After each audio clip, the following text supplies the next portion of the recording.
It is May 4th, 1980. President Josip Broz Tito has died. A man whose iron rule was feared and respected throughout the Balkans. Tito's death leaves Yugoslavia to descend into a bout of stagnation and rampant nationalism. The die was cast. As the unity of the Federal Republic fractured, Yugoslavia's various peoples could only wonder who would make the first move. Across the Yugoslav constituent republics, nationalists drew from ethnic and religious tensions whose histories ran deep in the region. Historically, the nation of Yugoslavia was seen as a union of differing ethnic groups, formed in the aftermath of the First World War as the Kingdom of Serbia merged with the remnant provinces of the Austro-Hungarian Empire, and with it, the diverse populations that lived there. Of these groups, the most influential were the Serbs, who had a larger population demographic, and whose territory also hosted the Yugoslav government throughout all of its iterations. Even under Tito, a self-identified Croat, the Serbian city of Belgrade remained the Yugoslav capital. From Belgrade, the federal government aimed to keep the country together over the tenuous years following Tito's death. But tensions eventually reached a boiling point as many non-Serbs felt that they no longer had a place within the Yugoslav state, and fighting broke out in Croatia in August 1990. Anticipating escalation, the Yugoslav military disarmed the territorial units of Slovenia and Croatia.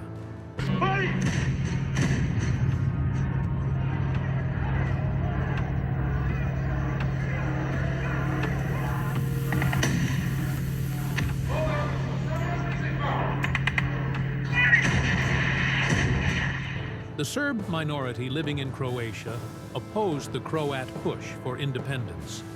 Fearing that their sovereignty would be curbed in the new Croatian state, the Croatian Serbs rose up in arms to resist the Croatian government.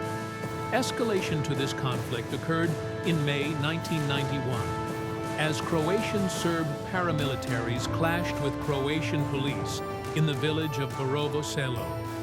On June 25th, both Slovenia and Croatia would carry out their intentions to secede from the crumbling Yugoslav state and declared independence.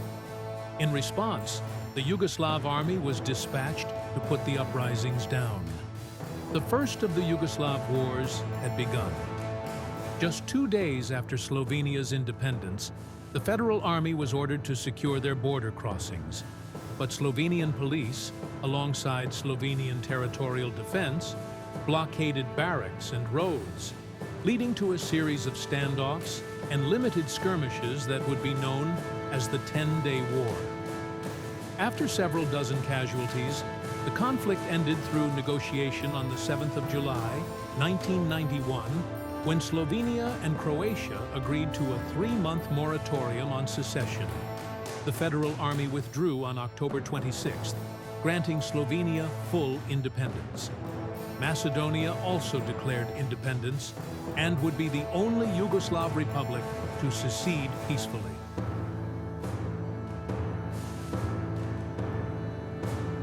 Croatia would not be as lucky.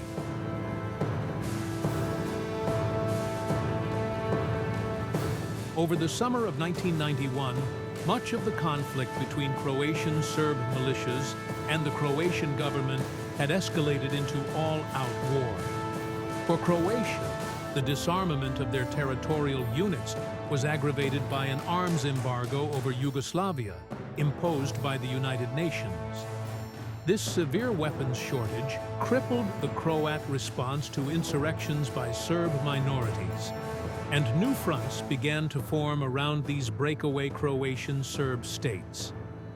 On the other hand, these Serb minority states were not hindered by the federal government. This was thanks to assistance from the Yugoslav army, which was becoming increasingly pro-Serb as other minorities drifted away from federal service. This was helped in part thanks to figures like Serbian President Slobodan Milosevic, whose nationalist sympathies were protected by the remaining Yugoslav authority, leaving Serbia and Montenegro as the core constituents of the Federal Republic. It was here that Milosevic and other Serb nationalists working within Yugoslavia pushed to further their own ethnic influence, with a 1994 report by the UN even claiming that the Serbs did not aim to restore Yugoslavia, but instead hoped to create a greater Serbia from parts of Croatia and Bosnia following the war. While the Croatian government struggled with the rogue Serb provinces, they also clashed with federal forces. August of 1991 saw the Battle of Vukovar, where intense fighting took place between Croat and Yugoslav army forces as the Croat attempted to block federal advances into Slavonia.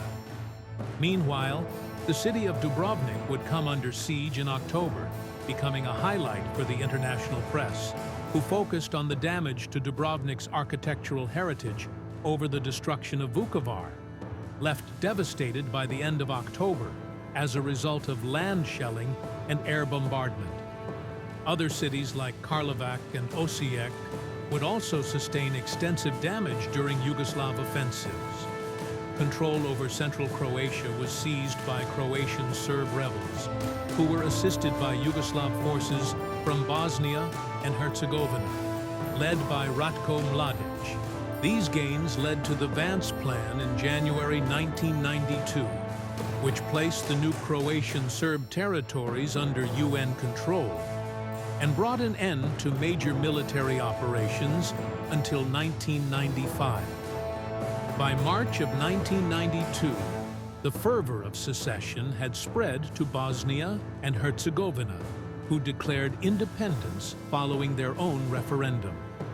Like Croatia, the Serb minority living in Bosnia also resisted independence, rising up to assist the Yugoslav army in suppressing the Bosniak government. Led by ultra-nationalist Radovan Karadzic, the Bosnian Serbs promised to split off from the Bosniaks and maintain their own breakaway state, just as the Croatian Serbs had done. Perhaps more confusingly, the Bosnian Croat minority also rose up to establish its own quasi-state, though they remained on cooperative terms with the Bosniaks. The Bosnian Croats also received support from President Franjo Tudjman of Croatia, as they fought off the Bosnian Serbs, supported by President Milosevic. The war would come quickly to Bosnia, with the capital of Sarajevo being put under siege in April by the Yugoslav People's Army, who continued to surround the city until early June when they evacuated, handing the remainder of the siege over to the Bosnian Serbs under Karadzic.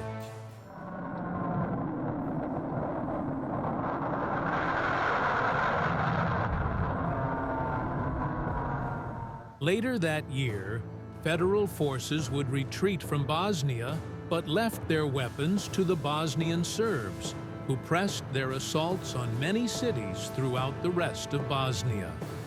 During October, ethnic tensions between Bosnian Croats and Bosniaks turned violent, leading to the collapse of their alliance.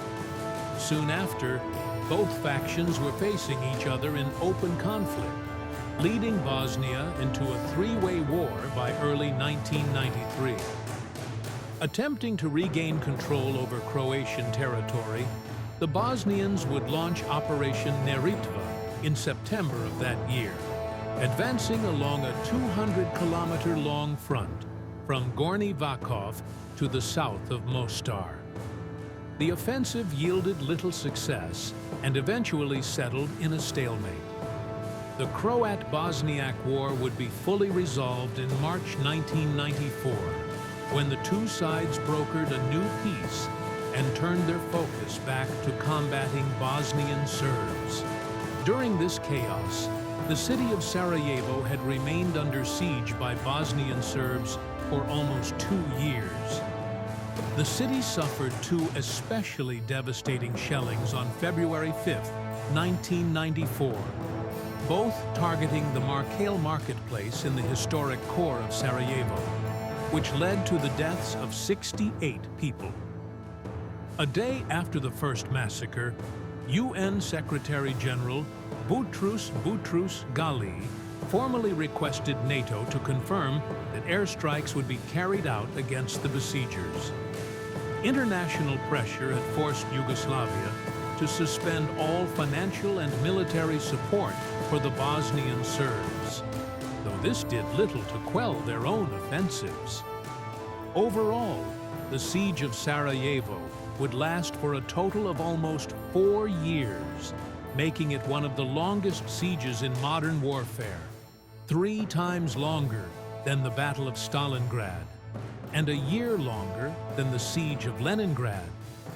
Beyond the horrific war crimes on display, much of the Yugoslav conflicts were noted for the level of involvement from the international community. The European community and the U.S. helped facilitate treaties and peace negotiations wherever possible. As conditions worsened in the region, international involvement also took on more direct roles, starting with the establishment of UN-controlled demilitarized zones aimed at protecting ethnic minority enclaves or areas with heavy civilian presence. Much criticism has since been levied against the UN, who did little to enforce international rules or protect victims who were often subject to attempts at ethnic cleansing from paramilitary groups or forced to move on as refugees.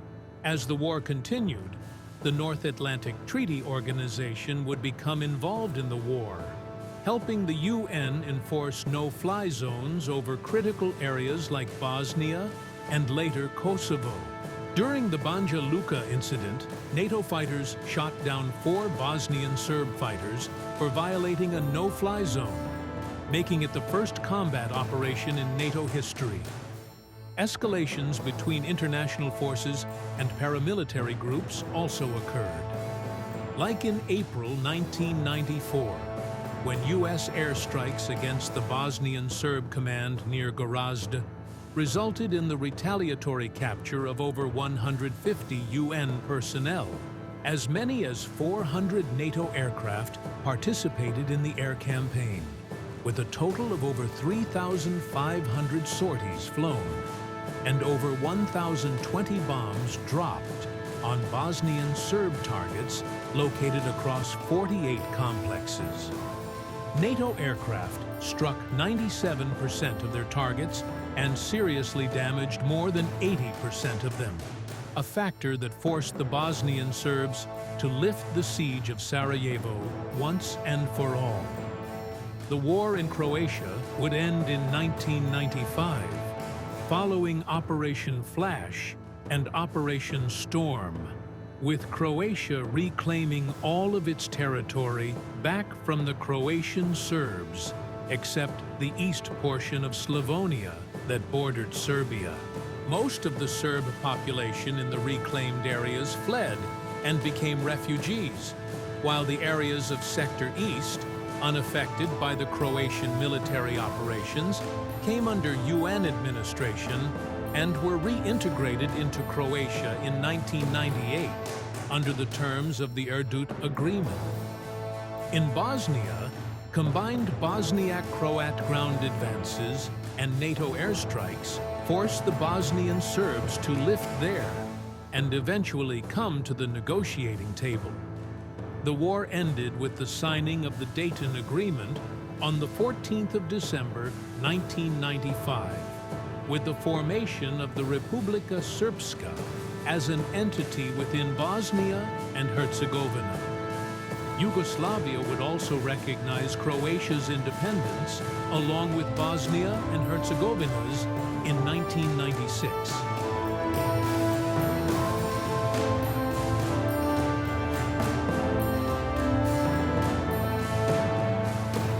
As the conflicts in Croatia and Bosnia were drawing to a close, a new crisis opened up in the autonomous region of Serbia, known as Kosovo. Historically, Kosovo was populated by a majority of ethnic Albanians, though it also has shared a sizable Serb minority. Since 1989, Kosovo Albanians had been attempting to resist repressive political actions from the Serbian president, beginning first as non-violent movements. However, by 1996, an ethnic Albanian paramilitary group known as the Kosovo Liberation Army, or KLA, would attack Serbian police forces in retaliation for the abuse and murder of Albanian civilians. As negotiations for peace failed, violence continued to escalate. Yugoslav forces soon began a massive campaign of repression and expulsions of Kosovo Albanians, provoking aid from NATO air sorties, which eventually forced the Yugoslav army to pull out of the region in 1999. While Kosovo officially remained a part of Yugoslavia, it was independent in all but name. The Kosovans would eventually declare independence in 2008, but only achieved limited recognition, with around 100 UN members recognizing their state. The end of the Kosovo War would also mark the end of Milosevic, who would be overthrown in the Bulldozer Revolution on October 5, 2000. Albanian troubles would not end in Kosovo. Soldiers from the recently disbanded KLA would go on to join other ethnic Albanian paramilitaries, such as the Liberation Army of Proševo, Midveta, and Bujanovic, who fought against federal forces in the Proševo Valley between 1991 and 2001. Former KLA members also joined the Macedonian insurgency that erupted in 2001, with fighters of the Albanian National Liberation Army attacking the security forces belonging to the Republic of Macedonia. This conflict lasted throughout most of the year, and overall casualties remained limited to several dozen individuals on either side. Conflict was ended by the ORID agreement, which was brokered by NATO, giving greater political rights to Macedonian Albanians, which, to this day, make up about a quarter of North Macedonia's population. Estimates put the number of killed across each war at 140,000, with 2.4 million left as refugees and an additional 2 million internally displaced. Many post-Yugoslav nations now strive for integration with the European Union, hoping to move on from their dark past. But challenges of unresolved crimes and ethnic divide remain ever present to this day.